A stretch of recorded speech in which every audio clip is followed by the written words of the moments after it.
Cuando quien debe perseguir delitos promete no perseguir ideas, ¿es algo que podemos realmente creer?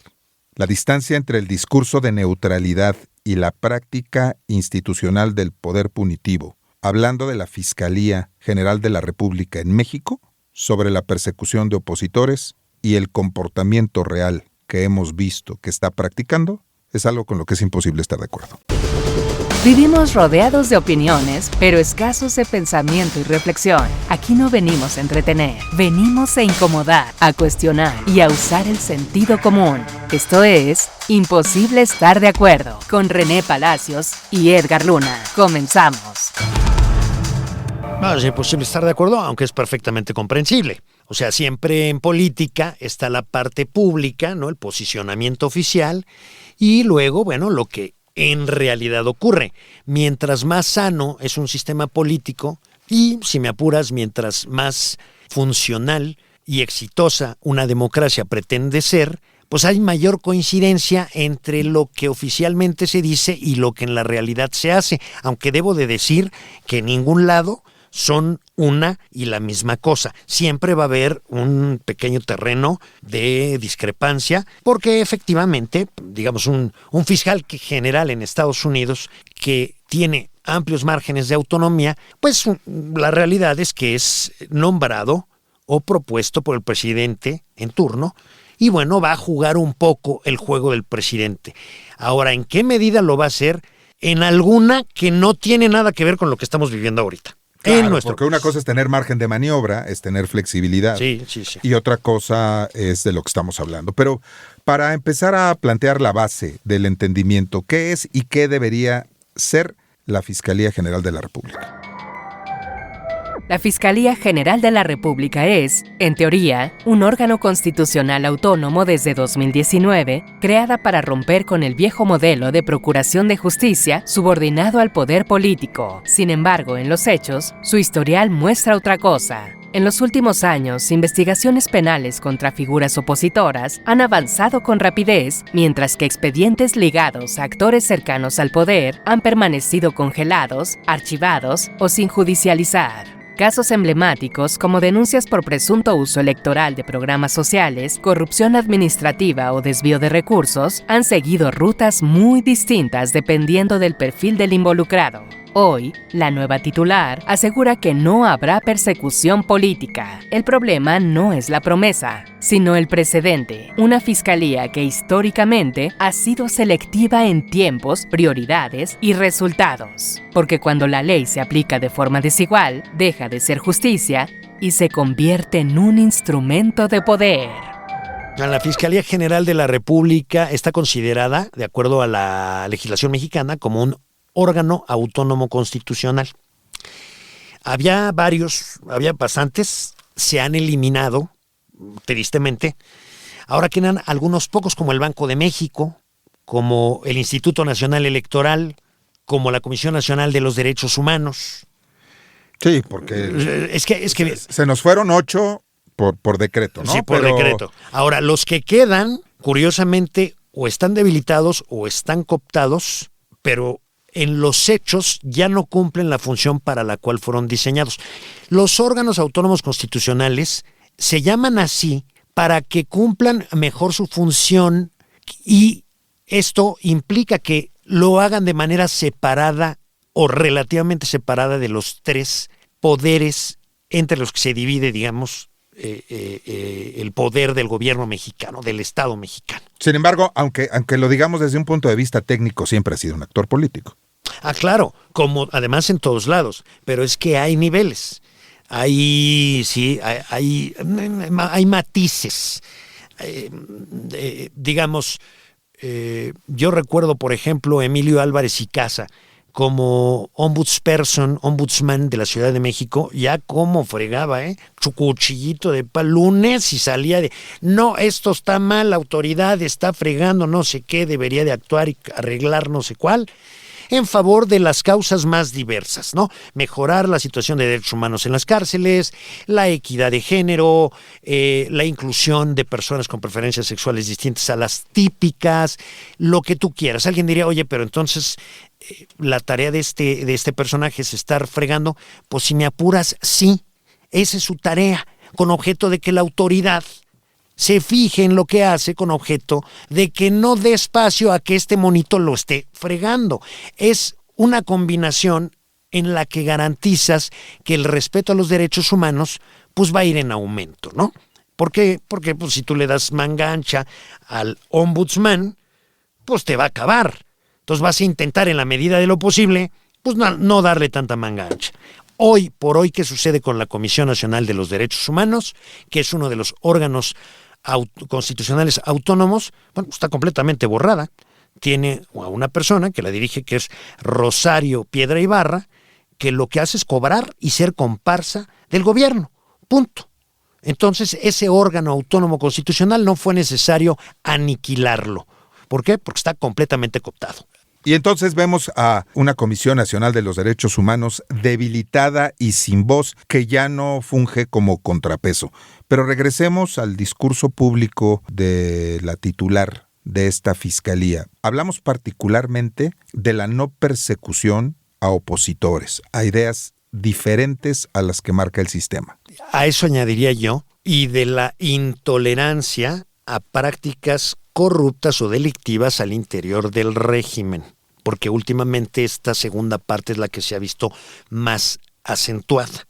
La Fiscalía General de la República, órgano constitucional autónomo, tiene por función pues, ser la abogada de la nación, estar al tanto de si se cometen delitos y si es el caso, bueno, pues proceder a la investigación y luego judicializar esas investigaciones cuando hay elementos suficientes y hacer todo lo que está en sus manos para que se imparta justicia. Tenemos Procuración de Justicia, que eso le toca a la Fiscalía General de Justicia, e impartición de justicia, que eso le toca al Poder Judicial. Es distinto. Uno es el fiscal, tiene que enfrentarse a la defensa de su acusado. Y ya luego está el Poder Judicial, que implica una judicatura, es decir, los jueces, que esos son los que van a determinar si hay un elementos suficientes para que haya un veredicto de culpabilidad y eventualmente una pena de multa o de privación de la libertad en juicios que se lleven con sus 3 instancias, como lo mandata la Constitución. Por eso debe de ser autónoma la Fiscalía General de la República, porque si no se va a perseguir a quien quiera el titular del Poder Ejecutivo, y no se va a perseguir a quien no quiere el titular del Poder Ejecutivo, que dicho sea de paso, es el escenario que estamos viviendo en estos momentos, cuando la señora Ernestina Godoy se está estrenando como fiscal general de la República en sustitución de Alejandro Gertz Manero, justamente pues porque de pronto, no digamos se puso a perseguir, pero sí a investigar a gente que en la cumbre del poder del actual régimen no se deseaba que se investigara.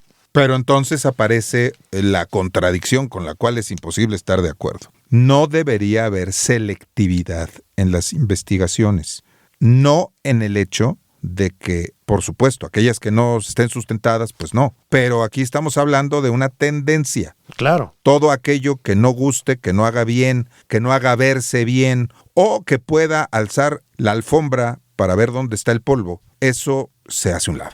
Totalmente, y eso, no, bueno, es que para que entiendas los alcances de esto, o sea, de el actual régimen, en qué medida piensa que puede determinar los destinos que debe de tomar una entidad investigadora como es la Fiscalía General de la República, me permito recordarte que en el año de 2021 se hizo una consulta popular en el que se convocó al electorado mexicano a manifestarse en pro o en contra de que se investigara a los expresidentes, y ahí incluían desde Carlos Salinas de Gortari, y obviamente pues quienes continuaron después de Carlos Salinas de Gortari, Ernesto Zedillo Ponce de León, Vicente Fox Quesada, Felipe Calderón Hinojosa, Enrique Peña Nieto, para ver si habían cometido actos de corrupción y en su caso, pues tomar las medidas para que se judicializaran estos asuntos y eventualmente quizá se explorara pues, una pena privativa de la libertad. A ver, perdón,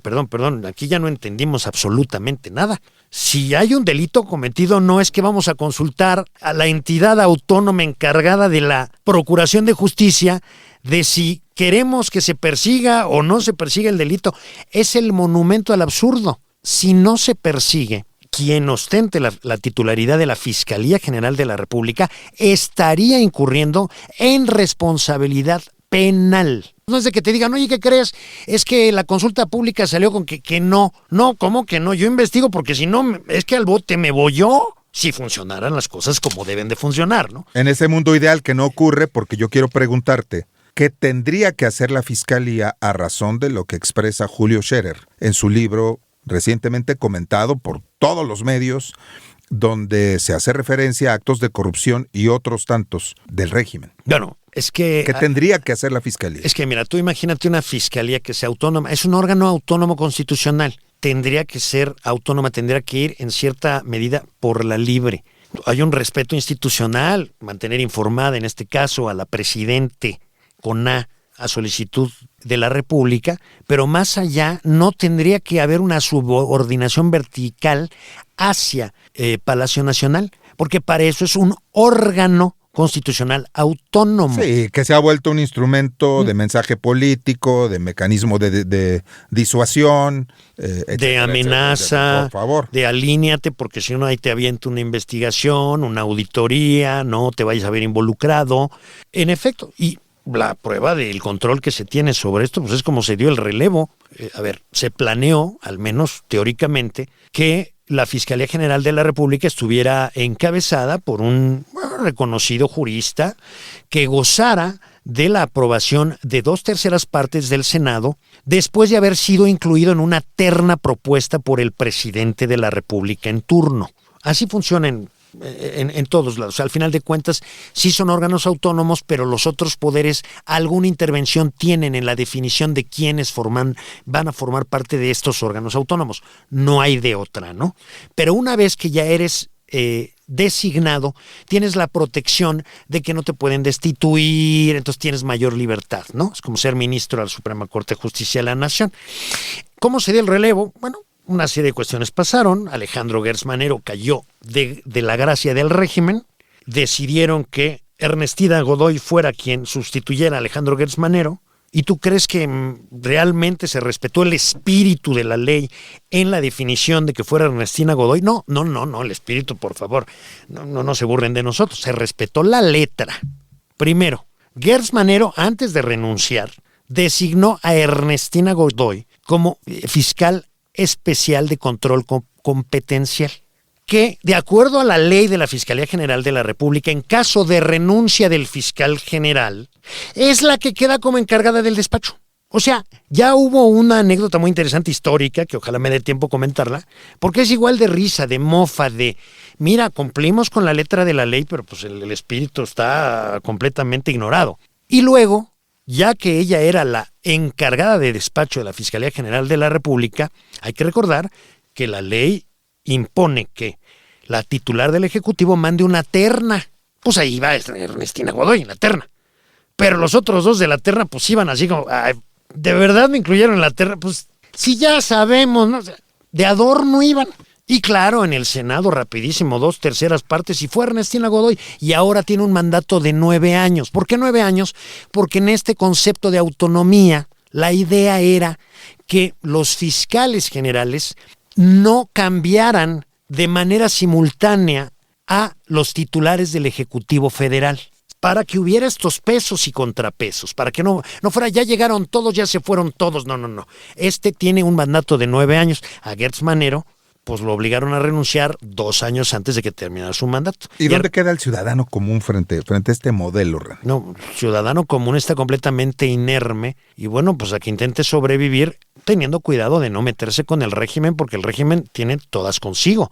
Tiene, digamos, puede cambiar a placer la conformación de la Fiscalía General de la República, que teóricamente es un órgano autónomo constitucional. Lo será, pues yo tengo mis serias dudas, ¿no? Porque pues cómo se manejan para quitar y poner a los titulares, me queda claro que autónomo, así que tú digas qué autonomía, hijo, qué bárbaro, qué autónomo eres, pues ni tan autónomo has de ser, ¿no?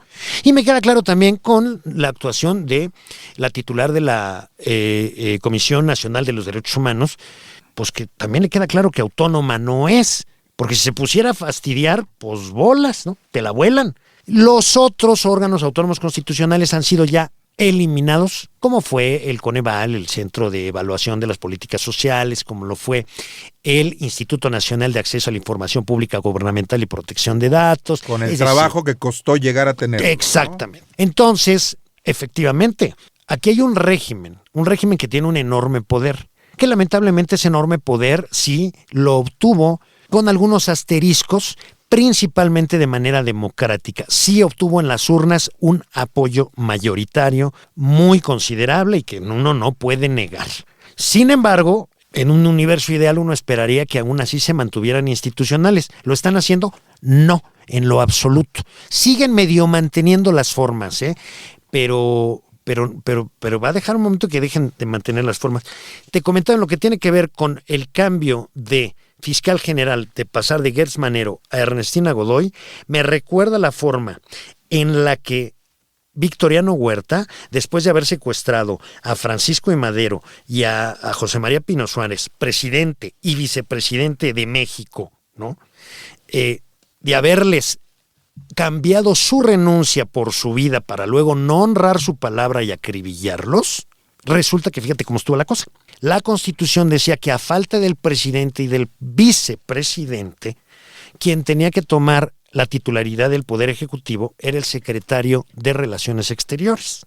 Entonces Huerta llamó a don Pedro Lascurain, que era el secretario de Relaciones Exteriores. Don Pedro, pues la ley dice que usted tiene que ser presidente. ¿Y entonces qué? Véngase, aquí jura. Ya juró, perfecto. Ahora me nombra usted secretario de Relaciones Exteriores y de Gobernación a mí. Ah, muy bien. Y luego renuncia. 45 minutos de presidencia de Pedro Lascurain y Huerta, en sentido estricto y apegados a la letra de la ley, llegó a la primera magistratura del país, pues respetando el mecanismo constitucional previsto. Ahora, se respetó el espíritu de la ley. Bueno, quien diga que sí, bueno, pues ya cualquier cosa es posible, ¿no? Sin embargo, como hacemos en Imposible Estar de Acuerdo, ponemos estas reflexiones a disposición de quienes nos escuchan para que cada quien concluya como corresponda. Muchas gracias, René. Gracias a ti, Edgar, un privilegio. Si este episodio te hizo dudar, cuestionar o incomodarte un poco, entonces valió la pena. Porque pensar distinto no es el problema es no pensar. Escúchanos en el próximo episodio de Imposible Estar de Acuerdo. Cada semana, un tema para reflexionar. Esta es una producción de Frecuencia Cero Media Lab. Todos los derechos reservados. México 2026.